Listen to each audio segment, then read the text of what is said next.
There's some problems with this sub thing. And I'm not talking about, ooh, conspiracy theory, this happened, this might have happened. The kind of problems I'm talking about are the discrepancies in time and the fact that the entire world was paying attention to this story, okay? And the release of information has been a little strange. We all know the story by now, right? Like they went down in the sub, they lost contact with the surface. This was Sunday, last Sunday, 18 June. They lose contact and we don't know what happened. Okay. And then, they dropped a sonar buoy, a listening buoy, apparently, and they heard knocking sounds. Okay. That gives everybody hope. Now, what we were also given is a deadline. The amount of air that they had, remember, 96 hours or whatever for 5 people. On the day that air is supposed to run out, which was yesterday morning, right? Thursday. That's when we get reports of a debris field being found. Now, we heard, I'm sure most of you heard the news stories during the search. We have a search area twice the size of Connecticut, right? That was the big thing they were saying. The term they were using, twice the size of Connecticut. I actually remember when it was only the size of Connecticut. I think that was like, Monday or Tuesday, I can't remember. And then it was twice the size of Connecticut, whatever. That's a big area, twice the size of a state, big area to search. Reasonable to think that if they had surfaced, that they were searching the surface, maybe the sub came up and they couldn't get out. Obviously, they were bolted into this thing. So it's reasonable to search a large area, especially if you have a lot of ships at your disposal, a lot of resources to search with. Then we get this report of noises in the water, banging. Okay. That was from a buoy, a listening buoy, apparently, is what we're told, dropped by a P-3, which is anti-submarine aircraft. These buoys are normally used to listen for submarines or used in pinning down enemy submarines in the ocean. It's kind of a warfare thing, but it was used for this, which is kind of cool. So we get that story and everybody's like, man, maybe they're still alive. Maybe, right? Like some hope. I am sure that is what the families of the victims were thinking. A little bit of hope in a hopeless situation, because let's face it, the situation they were in and the circumstances, they were pretty bad. You may as well be on the surface of the moon, right? Almost. And we were given this deadline, the life support deadline. Reasonable. They can only have so much life support on board.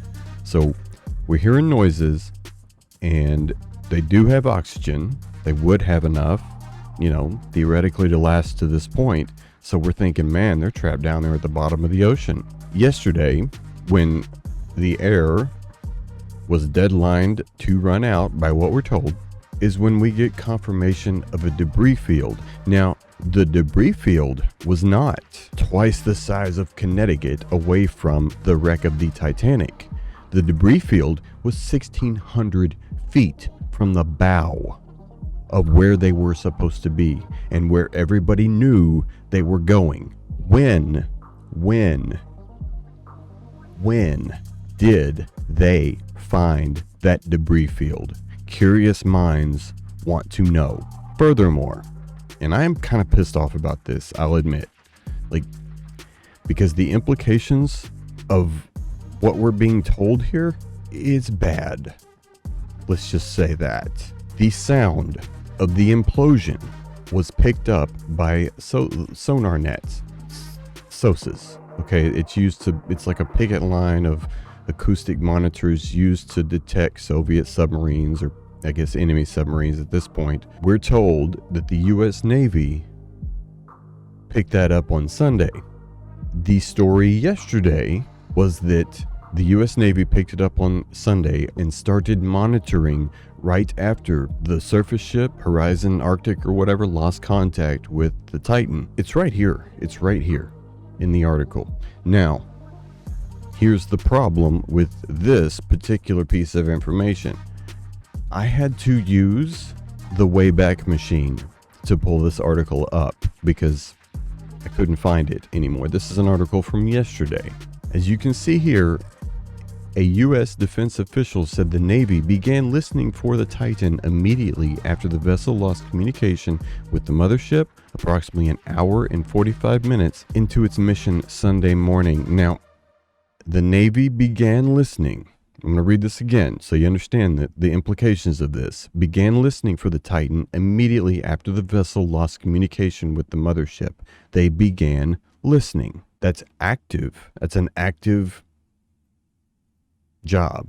They began listening. Now, how they knew that the sub lost communication with the surface vessel, this could have been because the crew of the Horizon, whatever, made a call, to the Coast Guard, and the Navy was, privy to that, which they should be. They got the information legitimately, or they were monitoring radio communications, which, let's face it, they could do. Okay, so the Navy finds out that this ship immediately starts listening after they lost contact.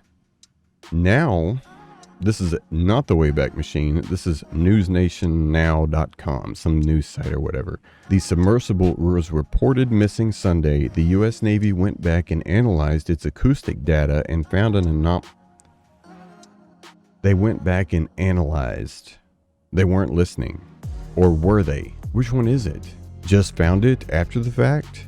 Or they were actively listening in?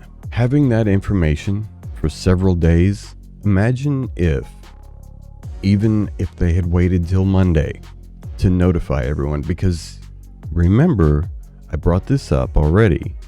The knocking that was heard, we found out about that immediately because that was drama, right? That was part of it. Part of the story, right? And it was a legitimate detail. It was a legitimate thing to tell people about. We're making progress in this. Now, that doesn't mean that the knocking was from the submersible. That's understood, I think, by everyone. It could be misidentified. It could be another ship. It could have been a noisy engine. It could have been anything. It could have been a sub in the area, for all we know, a noisy sub. We don't know for sure, but when you're searching for a submersible and you hear knocking on metal, that's a development, I'd say. Following that thought process, the sounds of an implosion on the day that the target sub lost contact with the surface would also be a piece of the story. Would it not? And you're going to tell me that even if Fox News got the article wrong, right? Which is possible because Fox News sucks.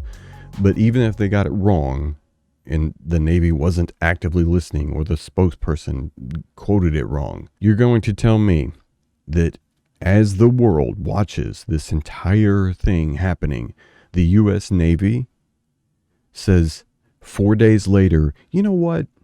Maybe we should go back and look at our SOSUS nets, the nets that we're supposed to be monitoring for enemy subs. If it doesn't have active listeners, it has software that, designates anomalies in sound. I would hope that there's some kind of monitoring on sonar nets, because that's why they're there.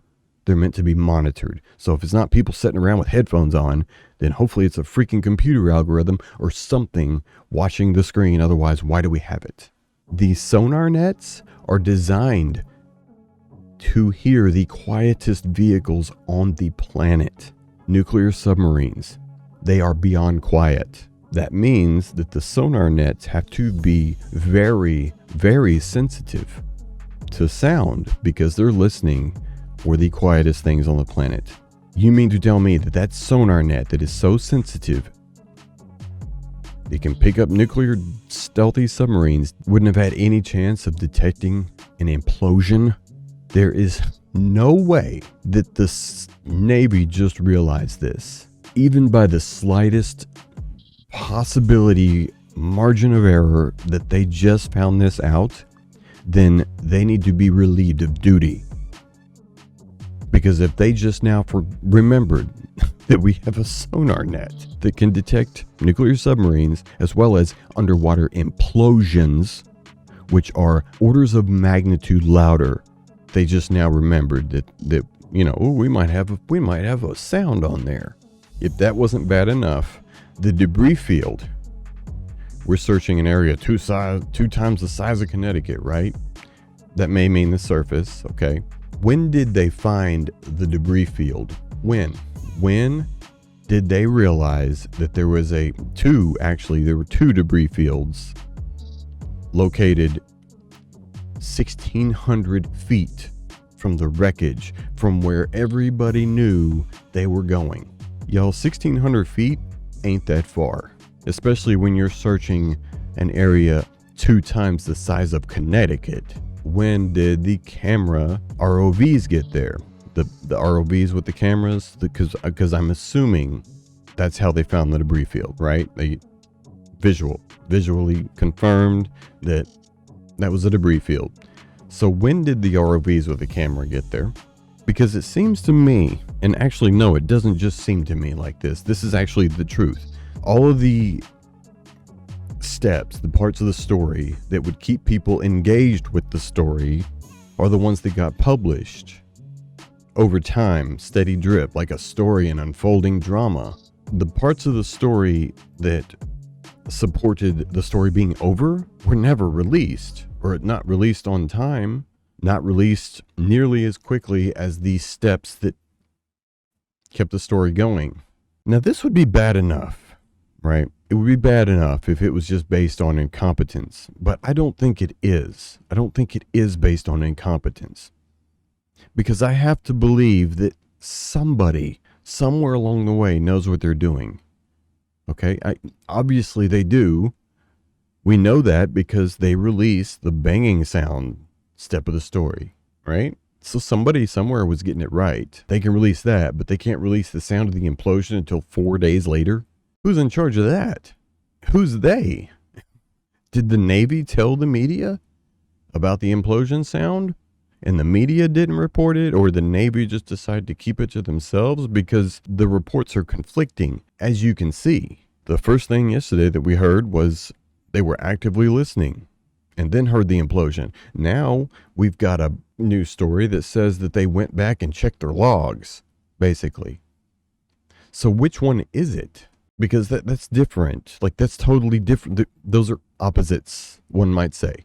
What about the families of the victims that for 4 days thought there might have been a chance? Because even I thought, man, if they can get an ROV down there with these winches that we were showing on the news, the idea of hope, carrying on with that story, they had these 2 giant winches that they were taking out there, as well as these ROVs that were capable of hooking the winches up. I mean, if they found them, I knew it was a slim chance, but I'm thinking to myself, they could do it. And man, wouldn't that be a story if they found them and brought them up using these winches right in the nick of time? Wouldn't that be amazing? So if I can have that kind of hope, what do you think the families of these people felt? And nobody mentions the evidence leading to, catastrophic implosion. End of story. Nobody publishes any of the evidence that lead there. Everything that was published carries the story forward. So what are we left with?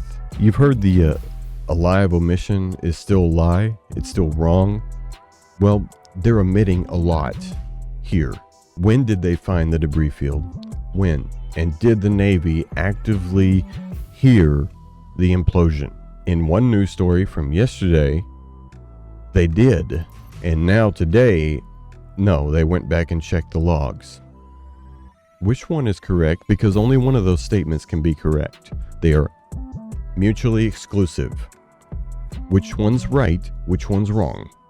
Me saying that every step of the way leads to carrying on this story, right? Everything that was published promotes the continuation of the story until we get to the end where the oxygen runs out and we find a debris field that day. Coincidentally, keeps people engaged, right? Just for the sake of argument, why would a government want to keep people focused on one story and not publish anything that ends that story until they're forced to by the oxygen time limit? I wonder what could be so damning and so bad that they would need, hey, squirrel, what would they need to draw our attention away from?